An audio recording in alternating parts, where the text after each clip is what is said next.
آپ نے ارشاد فرمایا اپنی بیویوں کے لیے زیب و زینت اختیار کرو، میں قربان جاؤں۔ میں تو آپ کو نبی کا دین بتا رہا ہوں، آپ کا تو دین بڑا اوکھا کام، بیوی واسطے چنگے کپڑے پاؤنا اوکھا کام۔ میرے نبی نے کہا اپنی بیویوں کے لیے زیب و زینت اختیار کرو۔ سبحان اللہ۔ عورتوں سے کہا، واہ واہ، قربان جاؤں، اشارتاً ہمیں مردوں کو صراحتاً، عورتوں کو اشارتاً، اپنی بیویوں کے لیے زیب و زینت اختیار کرو۔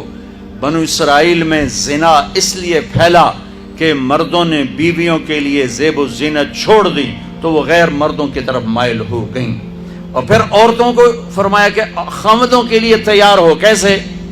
آپ نے فرمایا جنت کی حور اپنے خامد کے لیے ایسے تیار ہوگی جیسے ام سلمہ میرے لیے تیار ہوتی ہیں۔ سبحان اللہ، سبحان اللہ۔ اپنے خامدوں کے لیے تیار ہو، ورنہ وہ اور عورتوں کی طرف مائل ہو جائیں گے۔ یہ اس میں خفیہ پیغام ہے۔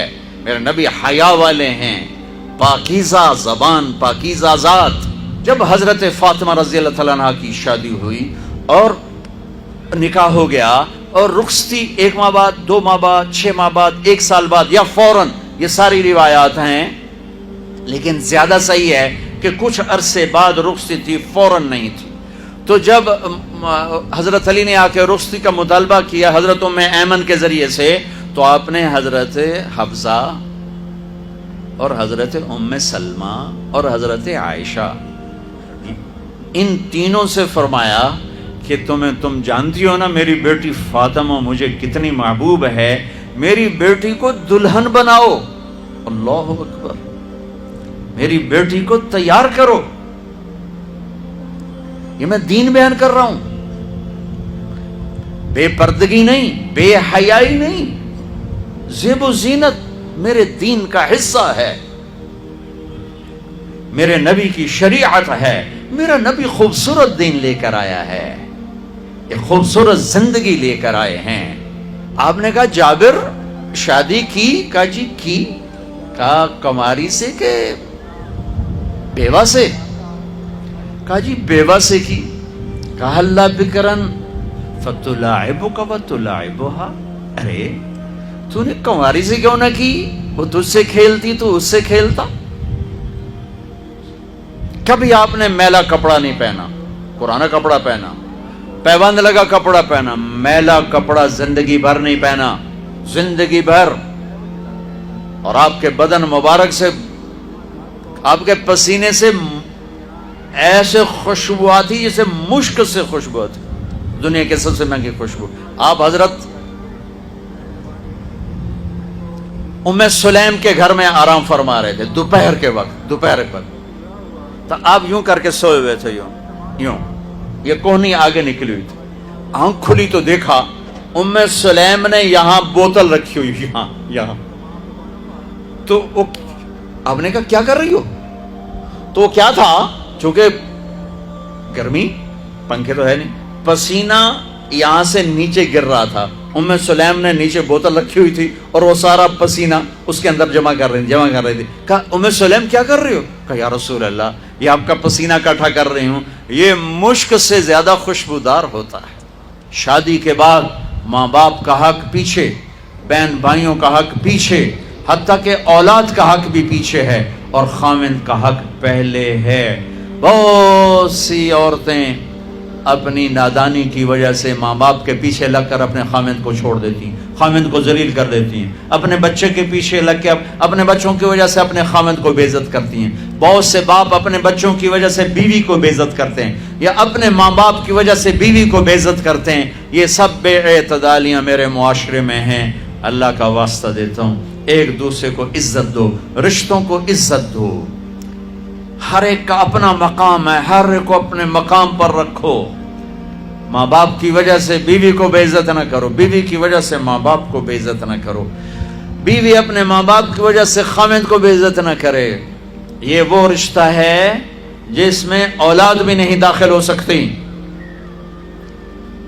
اولاد کو بھی پیچھے کیا گیا ہے خامند اور بیوی کے رشتے میں۔ اور یہ وہ رشتہ ہے جس سے میرے اللہ نے اپنی نشانیوں میں سے ایک نشانی بتایا ہے، ایک نشانی، من آیاتہ ان خلقکم من تراب۔ میں ٹپس پڑھتا ہوں آیات کے، ساری آیت نے، میری بہت بڑی نشانی تو میں مٹی سے بنایا، واقعی نشانی ہے نا بھائی، ارے بولو، من آیاتہ خلق السماوات والارض، میں نے ایک آیت چھوڑ دی، بعد میں پڑھوں گا، میری بہت بڑی نشانی زمین آسمان کا بننا، واقعی بہت بڑی نشانی، من آیاتہ منامکم باللیل والنہار، میری بہت بڑی نشانی تمہارا سو جانا اٹھنا، واقعی بہت بڑی نشانی، من آیاتہ یریکم البرق خوفا وطمعا، میری بہت بڑی نشانی بادل، بجلی، گرج، بارش، واقعی، من آیاتہ ان تقوم السماء والارض بامرہ، میری بہت بڑی نشانی زمین آسمان کھڑے ہوئے ہیں، من آیاتہ ان یرسل الریاح مبشرات، میری بہت بڑی نشانی کہ گرم ہوائیں ایک دم ٹھنڈی ہو کر بادل لے کر آتی، من آیاتہ ان خلق لکم من انفسکم ازواجا لتسکنوا الیہا وجعل بینکم مودۃ ورحمہ ان فی ذلک لآیات لقوم یتفکرون۔ اللہ اکبر، صرف یہاں یتفکرون کا لفظ اللہ لے کر آئیں کہ غور کرو گے تو پتہ چلے گا نشانی کیا، میرا اللہ کہہ رہا ہے کہ میری بہت بڑی نشانی ہے کہ میں نے خامد اور بیوی کا رشتہ بنایا۔ کبھی یہ اس طرف دھیان گیا ہے کہ یہ جو ہم خامد بیوی بیٹھے ہیں یہ اللہ کی بہت بڑی نشانی، کبھی خیال ہے؟ اللہ اکبر، اللہ نے ماں باپ کا رشتہ بنایا، اسے نشانی نہیں کہا، اللہ تعالیٰ نے اولاد کا رشتہ بنایا، اسے نشانی نہیں کہا، اللہ نے دادے پوتے بھی جتلائے، اسے نشانی نہیں کہا، اللہ نے پھوپھی خالہ بھی بتائیں، دادیاں نانیاں بھی بتائیں، اسے اللہ تعالیٰ نے نشانی نہیں فرمایا۔ نشانی کسے فرمایا؟ خامد اور بیوی، یہ میں نے رشتہ بنایا، یہ میری کتنی بڑی نشانی ہے۔ اس ایک رشتے کو باقی رکھنے کے لیے سینکڑوں آیات ہیں، سینکڑوں آیات، اور طلاق سے نفرت کا اظہار۔